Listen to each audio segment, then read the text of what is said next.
Well, hello there, ladies and gentlemen, and welcome back to EU4. Today, we are going to be looking at one of the new nations available in the 1.23 Persia patch, Mazandaran. We will also be looking at what is quite possibly my favorite new feature from the Cradle of Civilization expansion, but more on that later. Now, some of you may ask, what makes this little two-province minor in Persia so special?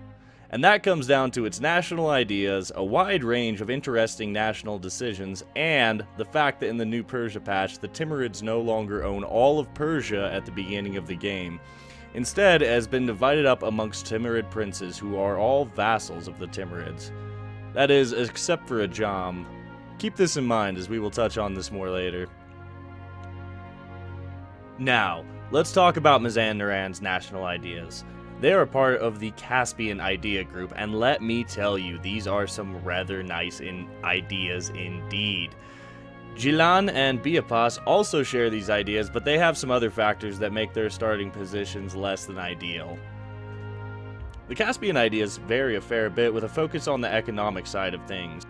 Probably the most powerful idea of this whole group, in my opinion, is the very first one, which gives you a plus 10% goods produced modifier. This is huge, as goods produced is one of the best economic modifiers in the game, and your starting region is rather rich for trade goods. They also get 10% infantry combat ability, and plus 20% caravan power, to name several other strong ideas. Next, I want to briefly touch on the national decisions available to Mazandaran, as they are quite interesting. One of the new decisions added in patch 1.23 is the ability to enthrone a Timurid prince.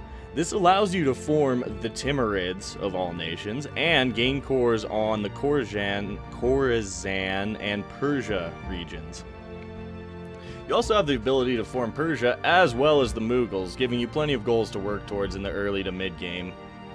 So, now it's time to talk about Ajam, that purple blob to the south of you. They are not part of the Timurid Empire, even though they have a Timurid prince on the throne. They are not a vassal of the Timurids at the start of the game. This should be one of your early expansion routes as Mazandaran. By allying the strongest Shia nation in the area, Karakayunlu, you should secure yourself a very strong deterrent as well as someone to call in to war against Ajam. This will be very, very helpful as you can't fight Ajam by yourself early on. Once you beat Ajam, the whole of Persia is open to you, allowing you to expand east as the Timurids and its successor states break apart.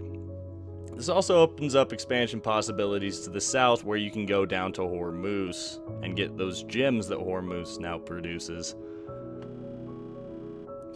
Alright, now I want to talk a little bit about what is my favorite new feature of the Cradle of Civilization expansion, and that is army professionalism. This feature is absolutely amazing, as it gives you something to do with your armies while you're not out fighting and trying to conquer the world by way of drilling your troops. Now, drilling your troops can only be done with a general leading the army, and what drilling does is it increases the fire and shock damage your units deal, as well as reducing the amount of fire and shock damage they take in return up to a maximum of 10%. Now, this bonus fades away over time and or as units reinforce, so it is not a permanent bonus. Fresh units start out with absolutely no drill. Drilling also has a chance to increase the pips on the general leading the army. The more you drill your troops, the more your army professionalism builds up. This applies the same bonuses as drilling, but it doesn't fade away over time. However, it does take much longer to build up than unit drilling bonuses. If you have lower professionalism, you will actually enjoy cheaper and more plentiful mercenaries at the cost of your units not fighting as well as they could be. Hiring mercs will lower your army professionalism by 0.25% for every regiment. Slackening recruitment standards will also lower your professionalism by a staggering 5%, but in turn, you get a substantial amount of manpower, which is quite handy to maintain higher levels of professionalism. Professionalism doesn't just make your units fight better. At certain levels of professionalism, your armies will actually gain new abilities. For example, At 20% professionalism, your armies may build supply depots in a province for 20 millpower. This increases the local supply limit for 2 years. At 40% professionalism, your armies may refill the garrison of a fort, allowing your main force to quickly move on after a siege, or in turn, bulking up one of your own forts that you've just retaken in a war.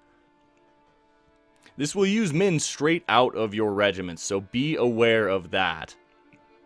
At 60% army professionalism, you regain manpower from disbanding your units.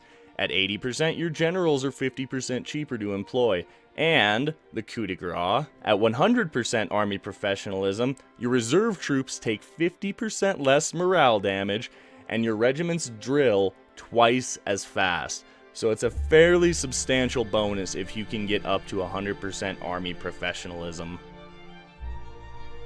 So real quick here at the end, I will show you guys the timeline of my Mazandaran campaign that I have been having quite a bit of fun with since Cradle of Civilization came out. And I hope you guys have been having fun with Cradle too. It's brought a lot to the table and it's been very, very enjoyable.